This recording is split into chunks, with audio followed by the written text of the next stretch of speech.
If you're a talent manager, an agent, a casting director, talent roster, production house, or any other entity that works with voice talent, we want you to meet our guest today on the Undisputed Talent to Watch podcast. I'm Crystal Lee. I'm your host. A model, actor, belly dancer, and military veteran. I was in the Air Force. and today I'd like to introduce our guest, Jason Jones. Yeah, Hello, Jason hello. Jones. Hi, Crystal, and thank you for your service, by the way. Oh, thank you for your support. Yeah, sure. So, I know we had a little bit of time before we got started, but please tell me. I mean, you've had a pretty interesting career. You want to talk about it? Sure, sure. Yeah. It's crazy to think of this now, but like I started in 1996 when I was 18 years old, fresh out of high school. I got my very first commercial for Belk department stores, which is kind of like the southern version of Macy's, I guess you'd say.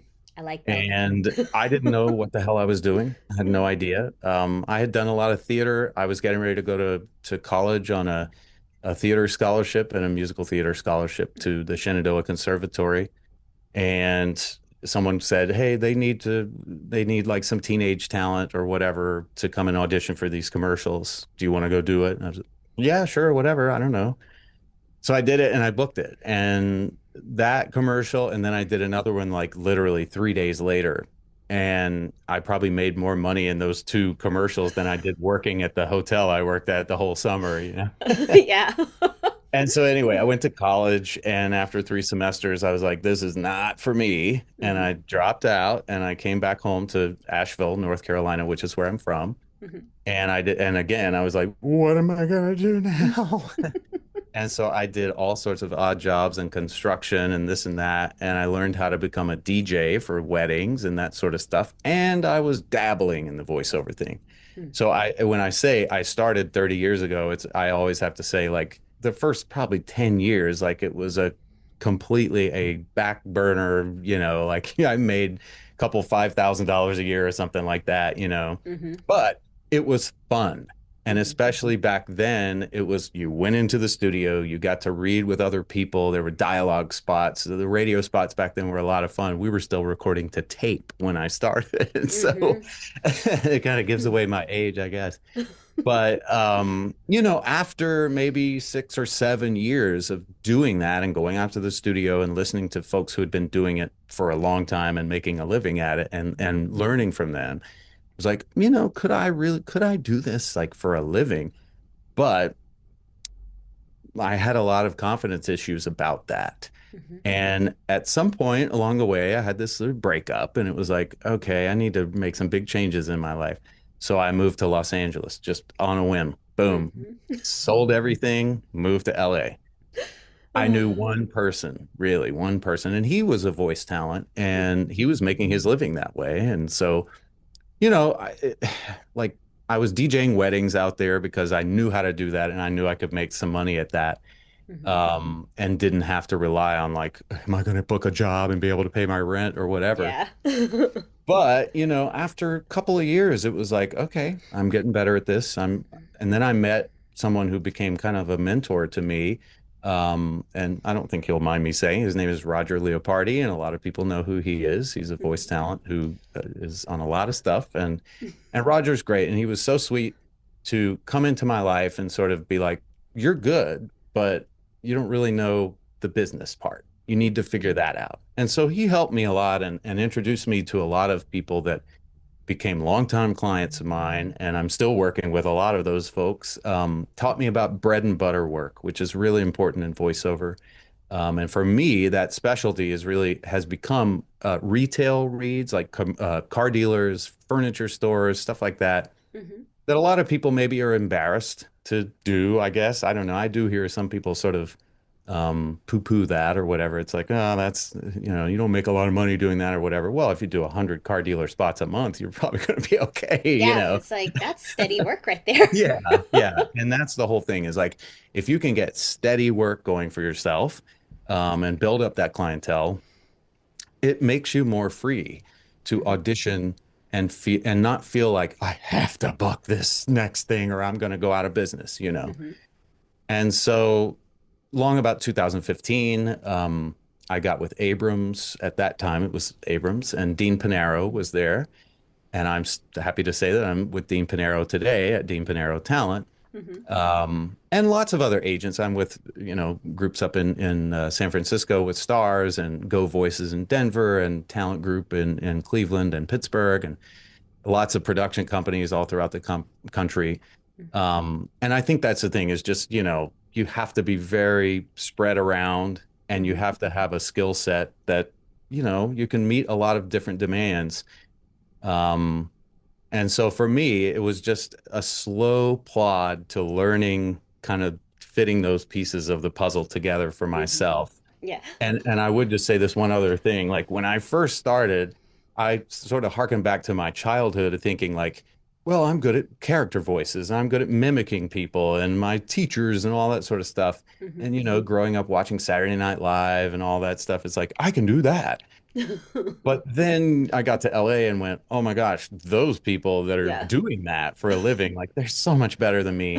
And so I figured out where is my lane and I Hmm. stay in that lane. And that has been what has gotten me to where I am and helped me to be so successful, I guess, and stay in this. So this is my full-time job. By 2015, I stopped DJing weddings. I gave my company away basically to my business partner and I was like, yeah, it's not really worth anything. Just take it and keep going with that. And I'm going to go this way with the voiceover thing. So, and in 2018, I moved back to North Carolina, and that's where I am now. So, That's awesome. yeah, So, how did you meet Corey? Like, and what has he? I know that you said that you've been working with him for a little while now. yeah, since like Um, July. So with Corey, I guess it's okay to say like he was running a production company, right? mhm, Um, in Philadelphia. And so anyway, I wanted to try to get with that company. And I mhm. probably submitted to them like 3 times to him specifically because he was the one that made the decisions. Yeah. And and it would be like, yeah, I got your stuff. I'll listen. Thanks. Hmm. Very And, Corey-esque. and so yeah, and next. And so finally he picked me up and got me on the roster. And then the next thing I knew, like he wasn't there anymore. And so I followed him on social media and I kept following him and I saw, oh, wait, he's transitioned to doing something different now. He's a business coach. Hmm. So I kind of like, I looked at that and I was like, well, I don't know do I need that? So Hmm. probably for at least like 3 years, I just watched him posting, posting, posting. Hmm. And one day this past summer, I was just in this spot where I'm like, something has to change. Like my career is good, but it used to be great. Hmm. And something has changed, whether it's me, whether it's the marketplace, whether it's just a combination of all that. And whatever I'm doing isn't working anymore. Like Hmm. I'm still fine, still doing well. But for when it's like anything else. It's like if you've been making a salary at your job and they Hmm. come to you and go, we're going to cut that salary in half, but you still have to do all the work we've asked you to do plus 100% more. And Yeah. you're like, no, Like, that's yeah, not something yeah, I'm that's not fair. interested That's in. not right. What's going on here? And so I don't know. I guess I just was like, I'm gonna call the guy because he posts like, I'll give you a free discovery call I and like that. see what you think. Like it's no obligation. Call me and let's see. And to be perfectly, I'm just gonna be honest, like looking at him, looking at his photos and his videos and stuff, I've always been intimidated by Corey because he's this big guy and he's works out and all that stuff. And I'm like, I'm not that guy at all. Like, how is that gonna jive? But let me tell you something. When I had that discovery call, I was like, this person is not anything like who I thought he was by looking at him or something, or like the fact that he's from Philadelphia. Hmm. Philadelphia, like they're tough and rough guys. But he's the Yeah. sweetest guy in the world, and he cares so much clearly about all of his clients, and also just like even people who aren't his clients. He's like, I want people to do well, Hmm. and I can see where people's mistakes are or where they need some brushing up or just need some coaching or whatever. Hmm. So after he and I talked, I was like, okay, I'm going to go for it. Let's do it. Um, and he has taught me so much about like networking with folks in our industry and Mm-hmm. not this is hard to say, but it's like I don't want to make anybody upset, but like Oh. in our industry, Crystal, a lot of people um sort of kiss each other's butts who are other actors, right? Everybody wants to get to know each other like Mm-hmm. actors, but actors don't hire actors. And so rather than spend all your days chasing down a bunch of actors, Mm-hmm. like get in front of people who can hire you. Mm-hmm. That was something that I knew that, but I needed someone who really understood it and could put together the pieces of the puzzle and give me a blueprint to this is how you do that. Mm-hmm. And going forward, that's what the industry is going to look like. Not only are you going to have your agents and you're going to pair with those agents and partner with them on, the projects that they're getting, but Mm-hmm. also to be able to work with, producers and copywriters and videographers and all of that. And for them to get to know you and know that they can call on you and you'll be there for them all day, every day. Like that's just how our business is changing. And all business is changing that way, I think. Mm-hmm. People want human connection, and we see all this AI stuff. It's like, yeah, that's great and all, and it will help our industry. It will help all industries. Mm-hmm. But we all are still human beings and we long for human connection and creativity. So it's a collaborative event. Yeah. And Corey has definitely helped me, to figure out like how do we do that and make a process out of it. So Yeah. I've run my mouth way too much. No, So you're fine. No, I was going to ask you. So, you've been working with them. Have you, like, what are the results that you've gotten since you've started working? well, Started working with Corey.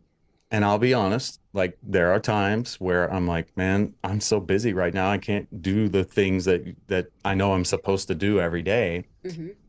And full disclosure, I've had a few health issues that have kind of set me back as well. And he's always so supportive of me about that. He's like, man, this is where you are right now. Mm-hmm. Let's deal with that. Let's get you feeling better, but here are the steps you need to take when you can do it, and you Yeah. know that that will pay off. So, I mean, when I started, like LinkedIn is a big part of his, I don't want to give away all the secret sauce, obviously, but LinkedIn is a big part of this process. Yeah. And when I first called on him, I think I had like maybe 480 or 500 connections, and now Mm-hmm. it's like 1,200 Yeah. in 6 months. And what I'm finding is that when I reach out to people, because of my longevity in the business and my portfolio and my demos and all of that, obviously I'm legit. I'm not just someone who just started out and they're like, who's this Yeah. guy? But people are more receptive, obviously, if you have, if you show that you are a professional and a working full timer. Mm-hmm. Um, and so I've had a lot of really good connections with folks. I've been put on probably 3 or 4 new rosters. People are always saying, well, we don't have anything right now, but when we do, and so you just have to keep those connections going. Mm-hmm. And then the idea is just like anything else. It's like a big tree. Okay, I met this person, and then they know 5 or 6 more people, Mm-hmm. and they go, hey, I met this guy and he's really good. Why don't you give him a shot or whatever? Mm-hmm. So that alone is like, well, I wasn't doing any of that before. Like I tried some cold emailing. That's just meh, that doesn't work. I mean, especially now, it's like the secret's been out on that for 20 years, Yeah. cold calling, like who's doing that?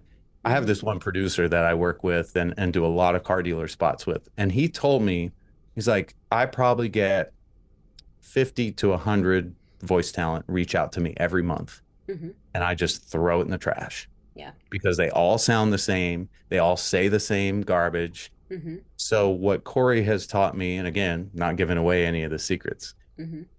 is to rise above that. There's a way to get above that Mm-hmm. I did not know before I started working with Corey. So now that I know that, that alone, that one thing that he taught me, when I do it, and people reach back out to me and go, I didn't know you could even do that. Oh my Mm-hmm. gosh, wow, like that's amazing. And Mm-hmm.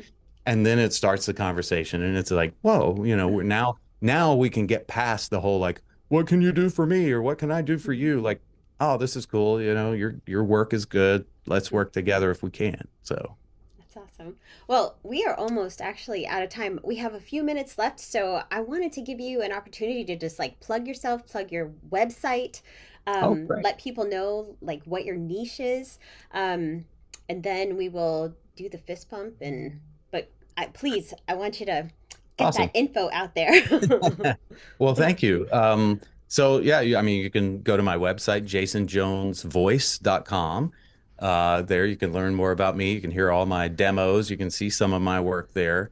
Obviously find me on LinkedIn as well, Jason Jones VO, and on Instagram, Jason Jones VO. You can find me through my agents that way if you'd like to work with agents. If you are an agent and you're looking for a talent like myself, or you're a production studio and you're seeing this, like, give me a shot. My need, well, I mean, commercial is really my thing. Hmm. I do a lot of narration, although less so these days. It seems like there's just less opportunity for that, especially Hmm. like e-learning. I think a lot of that maybe is, maybe it's going the way of AI, which sucks, but at any rate, I would say like retail, car dealers, furniture store, that sort of stuff is still a big, big part of my portfolio. My biggest work is probably with Shaquille O'Neal. I was on a bunch of commercials with him for Epson printers. Hmm. And also I was the brand voice for Roundup Weed Killer for 6 years. And that was I mean, I know that's a controversial thing, but it was a huge, huge thing for me. It helped me tremendously to not only financially, but Hmm. also to sort of have like, Yeah. okay, this is for real. And I've narrated a lot of shows, kid shows and clip shows and stuff for PGA, national stuff. I do some promo work. I'd like to do more of it, but that's really hard to break into that, I Yeah. suppose. But at any rate, I think I have a wide range, and obviously doing it for 30 years and working from home and recording myself all day, every day, 5 days a week, and sometimes on the weekends too. Like, I'm here for you. So if you need somebody that can turn and burn and make it great, give me a shot. Awesome. Well, thank you so much, Thank you, Jason, for Crystal. being on the Undisputed Talent to Watch podcast. And can I get a fist bump? Yes, you can. Woohoo! Boom. Thank Thank you you so so much, much. Crystal.